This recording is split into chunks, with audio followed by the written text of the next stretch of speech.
Buen día, soy Ruth Gutiérrez Cruz y mi tema de exposición es la relación que existe entre la cladística y la especiación. La especiación es el conjunto de procesos que llevan a la aparición de nuevos linajes evolutivos a partir de especies ancestrales. Se puede estudiar desde dos factores: de los extrínsecos, que son las condiciones bajo las cuales ocurre la especiación, y de los intrínsecos, que son los cambios genéticos, etológicos y reproductivos que caracterizan y que mantienen aisladas a las nuevas especies. La cladística se relaciona con la especiación porque cuando ocurre se deben realizar análisis específicos, como por ejemplo los patrones de distribución que presentan las especies que integran a un grupo monofilético, y además se debe realizar un cladograma que muestre sus relaciones genealógicas, y dependiendo de los resultados se conocerá el tipo de especiación que ocurrió. Ahora veamos los tipos de especiación. El primero es la especiación alopátrida, y esta se conoce también como especiación geográfica o por vicarianza, y es producida por la disyunción o separación física de una población ancestral continua en dos poblaciones que evolucionan independientemente.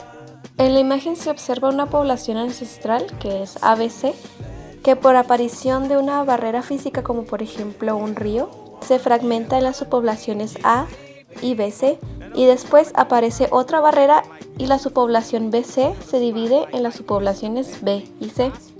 Con este ejemplo se pueden llegar a ciertas predicciones. El primero es que en este caso se trata de especiación por un factor extrínseco y que la división física de la especie dará como resultado la interrupción del flujo génico. Pero eso sucede más que nada con las especies que tienen una variabilidad geográfica inicial. Si una especie carece de esta, cuando se dé la separación se tendrá que esperar a que las subpoblaciones presenten y fijen una novedad evolutiva que se derive por la genética o por selección natural. También que el cladograma de un taxón cuyas especies se originaron siguiendo una especiación alopátrida va a tener una secuencia de separaciones geográficas y se espera que sea completamente dicotómico. Y además que varios grupos monofiléticos que habitan en la misma área geográfica mostrarán patrones filogenéticos y biogeográficos congruentes. La especiación peripátrida es una variedad del modelo anterior, y aquí la especiación se va a originar en un hábitat marginal, es decir, en un hábitat que no es relevante para la población ancestral. Se observan dos modelos de este tipo de especiación. El primero es un modelo del ciclo continuo del aislamiento de la población ancestral y las subpoblaciones, es decir, que va a una sola dirección. Y el segundo es el modelo de varios aislamientos de poblaciones periféricas de la especie ancestral. En las predicciones se tiene que las nuevas especies van a aparecer en hábitats marginales, frecuentemente en los márgenes de la especie ancestral. Las nuevas especies van a tener un número mayor de apomorfias que la especie ancestral. Y en el caso del modelo 1, el clado que siguió este modelo va a resultar en una progresión espacio-temporal, y aquí se va a aplicar la regla de la progresión de Henning.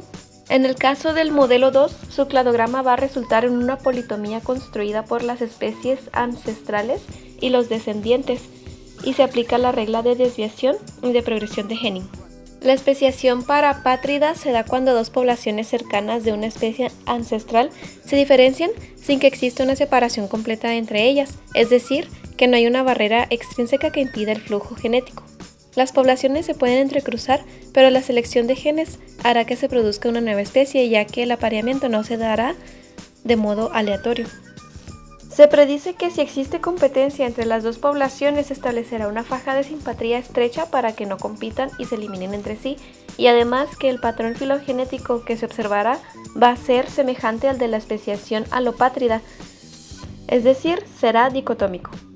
Este tipo de especiación es la aloparapátrida y se da cuando dos poblaciones de una especie ancestral se separan por completo, pero se diferencian en cierto grado que es insuficiente para darles una existencia independiente. No obstante, sí pueden llegar a desarrollarse como linajes independientes, pero tiene que ser en un periodo de simpatría. Y además comparte las mismas predicciones que los modelos de especiación alopátrida y parapátrida. Finalmente, la especiación simpátrida se da cuando se origina una especie a partir de una o más especies ancestrales en ausencia de división geográfica, y se puede producir por hibridación, macromutaciones, reproducción asexual, poliploidía o segregación de hábitats. Y cualquiera que sea el caso, no se espera que existan patrones congruentes entre los diferentes grupos monofilíticos que habitan una misma área geográfica. En el caso de las hibridaciones, un híbrido será una especie considerada problemática por la presencia de caracteres intermedios o una combinación particular de los caracteres ancestrales. Si una especie tiene caracteres de linajes ancestrales diferentes, entonces se va a dificultar la obtención del cladograma, y para ello se necesita la información adicional como la distribución geográfica, cariología o cruzamientos en condiciones de laboratorio para comprobar si la especie es un híbrido o no. Un ejemplo de hibridación es el ligre, que sus progenitores son un macho de pantera leo o león y una hembra de pantera tigris, que es el tigre. La especie es pantera leo por pantera tigris, y algunas características generales es que tienen grandes dimensiones por ausencia de genes inhibidores de crecimiento y llegan a pesar hasta 400 kilogramos y medir hasta 4 metros de altura.